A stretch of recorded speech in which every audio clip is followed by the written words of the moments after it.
Et bienvenue à toutes et à tous. Je voudrais donc tout d'abord vous rappeler le rôle de notre institution, le Haut Conseil pour le climat, avant de partager nos conclusions. Donc, nous sommes une institution qui a été établie par la loi énergie-climat en 2019. Nous évaluons l'action publique en couvrant la trajectoire de baisse des émissions, les puits de carbone, l'empreinte carbone, l'adaptation et les impacts socio-économiques. Donc le HCC met en perspective l'action de la France par rapport à celle des autres pays, recommande des actions et le gouvernement présente au Parlement et au CESE les mesures qui sont prévues ou mises en œuvre en réponse aux recommandations du HCC dans les 6 mois. Donc c'est grâce à ce mécanisme institutionnel que nos rapports ont un certain impact. Et vous voyez qu'il y a également des possibilités de saisine par le gouvernement ou le Parlement ou d'autosaisine pour notre Conseil.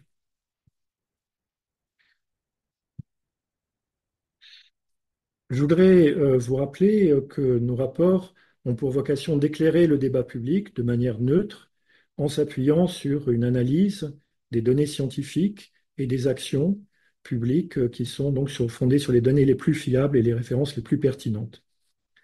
Dans ce contexte, nous souhaitons aujourd'hui rappeler au gouvernement, au Parlement, l'importance cruciale d'atteindre la neutralité carbone de la France en 2050 avec une direction claire et stable et de protéger les ménages et les entreprises des impacts du changement climatique. Je voudrais revenir sur les impacts de ce changement climatique. La France est durement touchée et les moyens pour l'adaptation sont aujourd'hui encore insuffisants. Nous savons que l'année 2023 a été la deuxième la plus chaude enregistrée après l'année 2022. Le changement climatique entraîne des événements extrêmes, plus fréquents et plus intenses que par le passé, qu'il s'agisse de vagues de chaleur, de sécheresse agricole, de feux de forêt, de précipitations extrêmes, d'inondations. Et puis, il y a ces impacts croissants sur les littoraux liés à la montée du niveau de la mer. On peut rappeler qu'en 2022, nous avons assisté à 3000 décès supplémentaires liés aux canicules et 11 milliards d'euros de coûts qui correspondent à des dommages assurés liés aux aléas climatiques. On peut aussi indiquer que sans adaptation, les dommages vont s'aggraver. Ils vont également réduire le PIB et ils auront des effets dramatiques pour les populations les plus exposées. Alors vous trouvez dans la figure qui accompagne ce propos ce chiffrage des décès en excès liés aux canicules au cours des années successives avec un pic en 2022. Également les communes reconnues en catastrophe naturelle avec des pics là encore en 2022 mais aussi en 2018. Les remboursements en millions d'euros au titre des sécheresses et des catastrophes naturelles. Et nous avons mis en regard de ces événements la progression des politiques publiques. Alors ces politiques, elles ont été marquées par l'adoption d'un second plan national d'adaptation au changement climatique, en 2023 par l'adoption d'un plan national de gestion des vagues de chaleur, mais bien sûr, nous notons que le troisième plan national d'adaptation au changement climatique n'est pas encore adopté. Les besoins d'adaptation s'accroissent avec chaque incrément de réchauffement supplémentaire. Ils seront d'autant plus importants et coûteux qu'ils seront pris en considération tardivement. Dans un scénario à forte émission, l'adaptation ne suffirait plus et les dommages augmenteraient dans les prochaines décennies. Vous avez un schéma à gauche qui vous illustre ce qui peut se passer en termes de réchauffement. Dans un schéma où on a de fortes émissions, vous voyez qu'à la fin du siècle, on va dans les rouges, on va vraiment à des augmentations de température qui dépassent nettement les 4 degrés. Et au contraire, un schéma à faible émission, ou encore où l'on réduit fortement les émissions, où l'on arrive à contenir ce réchauffement nettement plus. Alors, ce que nous observons, c'est qu'il y a des limites à l'adaptation. Ces limites, elles ont été atteintes localement en France en termes d'accès à la ressource en eau, de lutte contre les feux de végétation ou encore d'assurabilité des biens. Il y a donc le risque que si les politiques d'adaptation sont insuffisantes, les dommages augmentent rapidement et ce, d'autant plus que les émissions augmentent elles-mêmes fortement.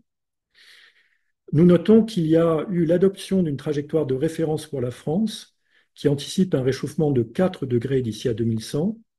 Cela correspond à plus 3 degrés au niveau mondial, soit à la poursuite des politiques mondiales existantes sans mesures additionnelles. Cette trajectoire est importante parce qu'elle devrait faciliter la cohérence des actions d'adaptation et l'anticipation des risques. Son adoption est bien prévue dans le troisième plan national d'adaptation au changement climatique, le PNAC 3, que nous attendons. Il faut indiquer que malgré des résultats encourageants de baisse des émissions territoriales de gaz à effet de serre, le second budget carbone de la France ne sera en réalité pas tenu. Pourquoi?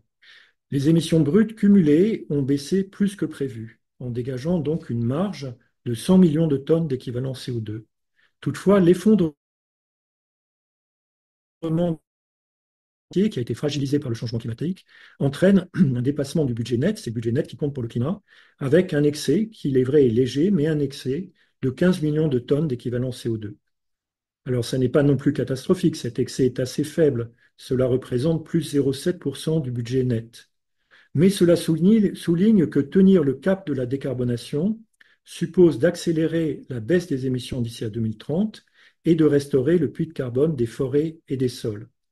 On va revenir par la suite sur la répartition par secteur et par sous-secteur. Elle est illustrée à gauche sur la figure. Vous voyez que c'est le secteur des transports qui contribue le plus. On va voir qu'il faudra accélérer en réalité fortement la décarbonation dans ce secteur, suivi par le secteur de l'agriculture, pour lequel on a des émissions d'origine biogénique essentiellement, qui peuvent être plus lentes à réduire, mais qu'il faudra réduire. Et puis d'autres secteurs qui ont connu une décarbonation plus rapide, comme l'industrie. Et on a de ce point de vue des incertitudes également sur des secteurs comme la production d'énergie, puisque l'on s'attend à un développement à la fois de la production d'électricité d'origine nucléaire et des renouvelables, mais cela s'accompagne d'un certain nombre d'incertitudes sur lesquelles nous reviendrons.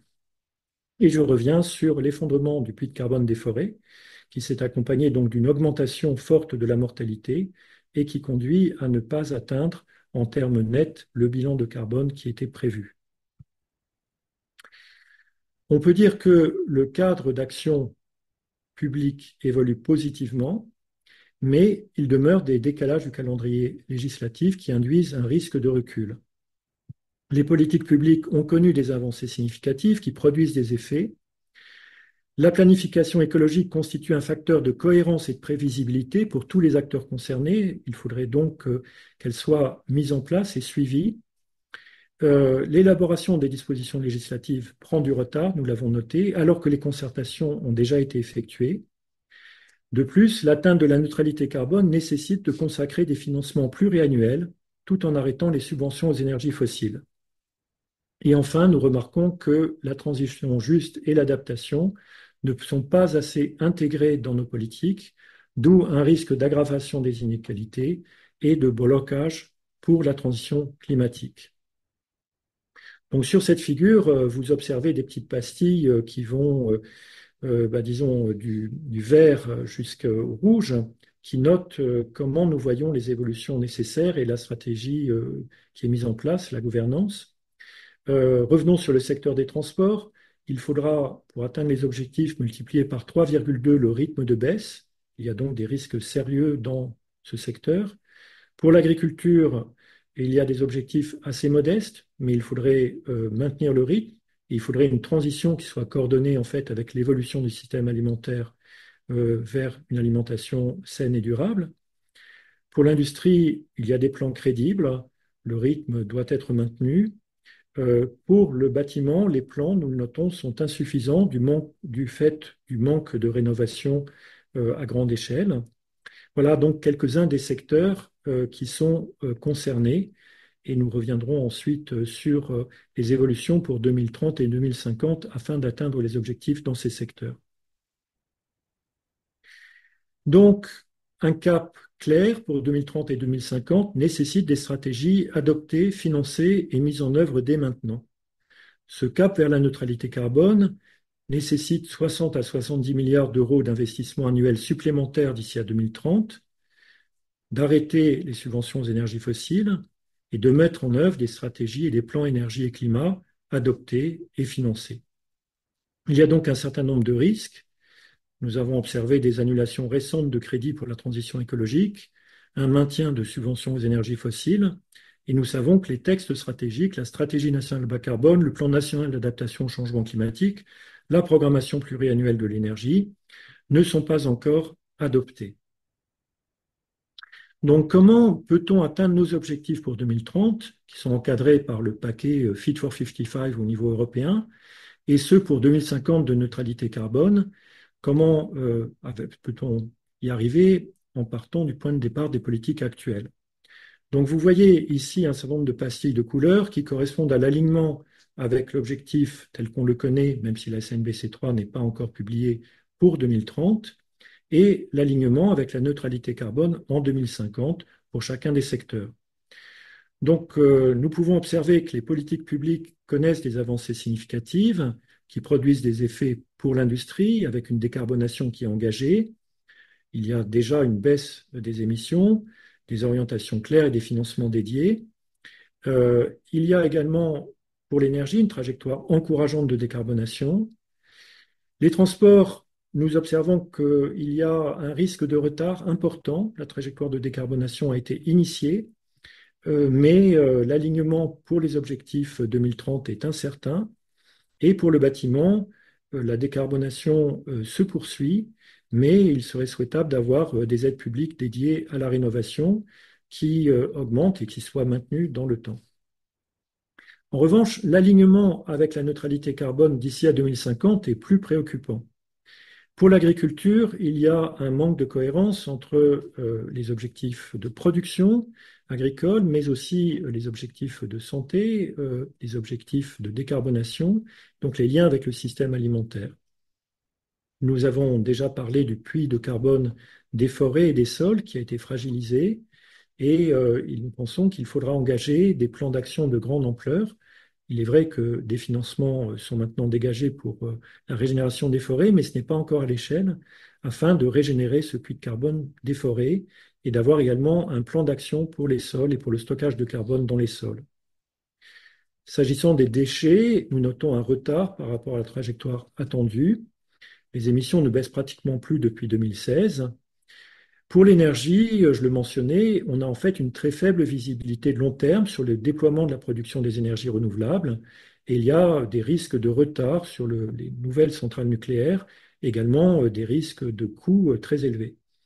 Pour les transports, un manque de maîtrise de la demande en mobilité des personnes et des biens et des manques d'investissement qui sont aussi notés. Enfin, pour le bâtiment, les aides qui sont trop centrées sans doute sur les monogestes et l'électrification du chauffage au détriment de l'isolation.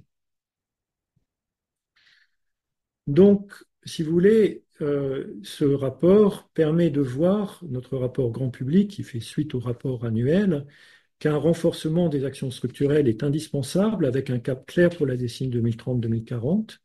Cela renvoie d'ailleurs à la cible européenne qui sera adoptée normalement au prochain semestre pour la cible de réduction des émissions d'ici à 2040. On parle de moins 90% aujourd'hui. Et ceci afin d'atteindre la neutralité carbone d'ici 2050 et d'engager résolument l'adaptation, puisque nous l'avons expliqué, il est indispensable d'avoir des progrès dans les politiques d'adaptation. En termes d'actions structurelles, il y a donc une visibilité insuffisante du déploiement à long terme des énergies renouvelables et des nouveaux programmes nucléaires, une insuffisance des plans qui visent la reconstitution du puits de carbone forestier, un manque de maîtrise de la demande en mobilité des personnes et des biens, des retards dans le verdissement des flottes d'entreprises, et puis il y a un faible taux de rénovation performante des bâtiments et des politiques sectorielles qui ne permettent pas encore d'assurer la transition vers un système alimentaire bas carbone, résilient et juste. Ceci conduit aux principales recommandations que nous avons, qui sont issues, encore une fois, de notre rapport annuel 2024, que vous trouverez sous une forme plus condensée dans le rapport grand public. Je ne pourrai pas toutes les énumérer, mais je voudrais vous donner les grands chapeaux. Consolider rapidement le cadre d'action publique, les documents stratégiques qui doivent être adoptés, mais aussi la mise en œuvre opérationnelle, conserver une gouvernance forte avec une planification écologique, protéger les ménages et les entreprises de l'intensification des impacts du changement climatique. Il faut vraiment qu'on passe si vous voulez, de réaction par rapport à des événements climatiques extrêmes, par exemple pour avoir une reconnaissance des catastrophes naturelles et des dédommagements, une anticipation des risques et une opérationnalisation de l'adaptation au changement climatique. Voilà, donc il faut tenir le cap de la décarbonation dans la durée pour les différents secteurs, je crois l'avoir déjà expliqué. Cela renvoie aussi à des enjeux de sobriété sur lesquels on pourrait revenir. Et puis, il faut également que la contribution française pour l'action européenne et mondiale soit positive, en ayant une position constructive pour l'action climatique européenne à l'horizon 2040 et œuvrer à une meilleure transparence des engagements internationaux qui vont être renforcés dans le cadre de la Convention climat et également à une crédibilité meilleure pour les soutiens aux pays en développement, puisqu'il y a beaucoup de débats dans l'arène internationale sur la nature et l'ampleur de ces soutiens. Vous trouverez l'ensemble de nos recommandations dans le rapport annuel 2024. Voilà, merci à toutes et à tous, et donc à bientôt pour d'autres échanges avec le HCC.